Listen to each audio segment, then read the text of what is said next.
15 দিন পরে মা বলল, এবার শ্বশুর বাড়ি যা, মেহেদির পড়ালেখার ক্ষতি হচ্ছে, তাছাড়া নিজের সংসারটা ধরতে শিখ। আমি মায়ের সাথে কথা বললাম না। রাতের বেলা উনি আমাদেরকে নিতে আসলেন। আমার ভাই আমাদের সাথে যাবে আমাদেরকে দিয়ে আসতে। কান্না করতে করতে যাচ্ছি আর ভাবছি আমার জীবনটা কি থেকে কি হয়ে গেল। মেহেদি বলল, আম্মু কান্না কেন করো, আমি তোমাকে অনেক ভালোবাসি। তাদের একতলা ঘরের সামনে গিয়ে দাঁড়ালাম। বাড়িটা পুরো আমার আপু আর দুলাভাই মিলেই করেছে, আর গাড়িটাও আপু আর দুলাভাই মিলে কিনেছিল। তাদের সংসারটা কত সুন্দর ছিল, কিন্তু আপু আজ নেই। আপুর জায়গায় আমি। বাসার ভিতরে ঢুকে গিয়ে আমি জান্নাতকে শুয়ে দিলাম। জান্নাত গাড়িতে ঘুমিয়ে পড়েছিল। ভাই আমাদেরকে দিয়ে চলে গেল। মেহেদি আর ওর বাবা এক রুমে ঘুমিয়েছে, আমি আর জান্নাত অন্য রুমে। আমাকে বিয়ে করে আনার পর থেকে সবাই দেখতে আসতো, বাচ্চাদেরকে আদর করে যেত। আমাকে এসে বলতো, তুমি তাদেরকে খুব ভালো করে মানুষ করবে। কাউসার হামিদের যত আত্মীয় স্বজন আছে সবাই আমাকে দেখতে আসতো, আর আমি যতটা পারতাম সবাইকে মেহমানদারি করতাম। সে সারাদিন বাহিরে থাকতো, রাতের বেলার দিকে বাসায় আসতো। তারপরে সে বাচ্চাদের সাথে কিছু সময় কাটিয়ে ঘুমিয়ে পড়তো। এভাবেই কেটে যায় বিবাহের 15 দিন। রাতের বেলায় উনি বাসায় আসলে ওনাকে গোসলের জন্য সব এগিয়ে দিই, তারপর নাস্তা দেই। নাস্তা খেতে খেতে উনি আমাকে বললেন, 2 দিন পরে তার ছোট ফুপি আসবে, ফুপির কাছে বাবুনিকে রেখে তারপর তুমি কলেজে যেও। আমি বললাম ঠিক আছে। আমি আর তেমন কিছু বললাম না, চুপচাপ রাতের খাবার খেয়ে বাবুনিকে নিয়ে শুয়ে আছি। আমি চেয়েছিলাম অন্যরকম একটা, সারাদিন দুষ্টামি করব, কারো সংসার করব, তার সাথে হাসি ঠাট্টা সব মিলে সারাদিন আমার কাটবে। কিন্তু আমার সাথে হলোটা কি?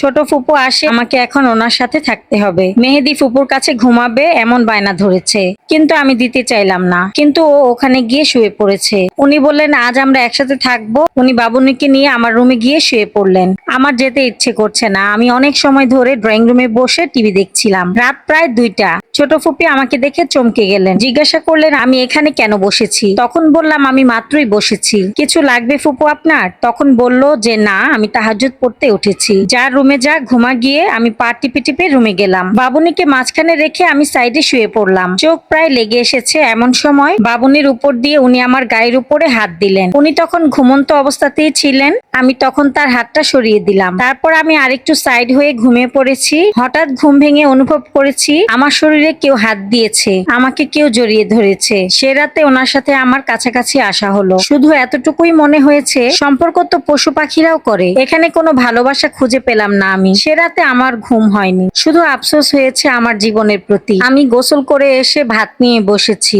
বাবুনিকে কিছুতেই কোল থেকে নামাতে পারছি না। কোল থেকে নামালেই কান্না করে। বাবুনিকে কোলে নিয়ে ভাত খেতে লাগলাম। ও ভাতগুলোকে হাত দিয়ে নাড়ছে আর এমন এমন থাপা মারছে, পুরো টেবিল আর টেবিলের নিচে ভাত ছিটে পড়ে গিয়েছে।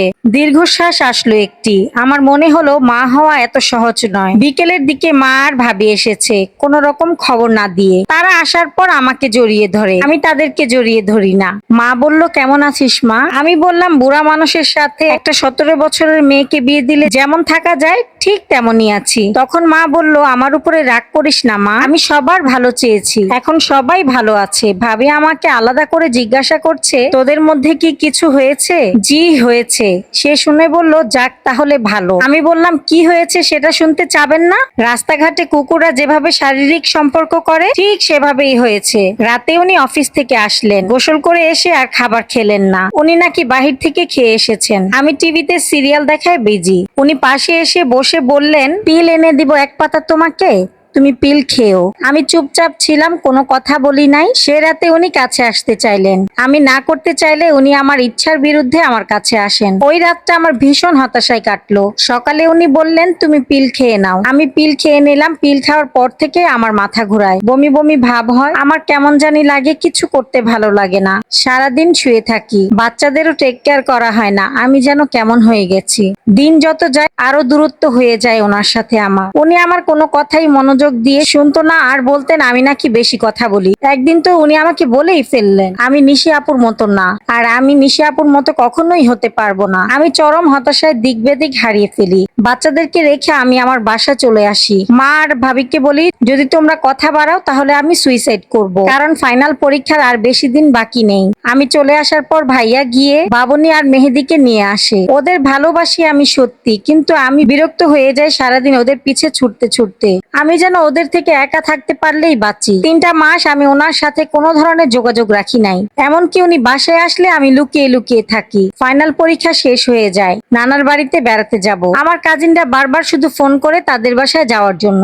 মেহেদী আর বাবুনিকে মা আর ভাবিই রাখে। নানা বাড়িতে যাওয়ার আগের দিন আমি আমার রুমে শুয়ে আছি। হঠাৎ মাঝরাতে আমাকে কেউ জড়িয়ে ধরে। ঘুম ভেঙে দেখি কাউসার হামিদ।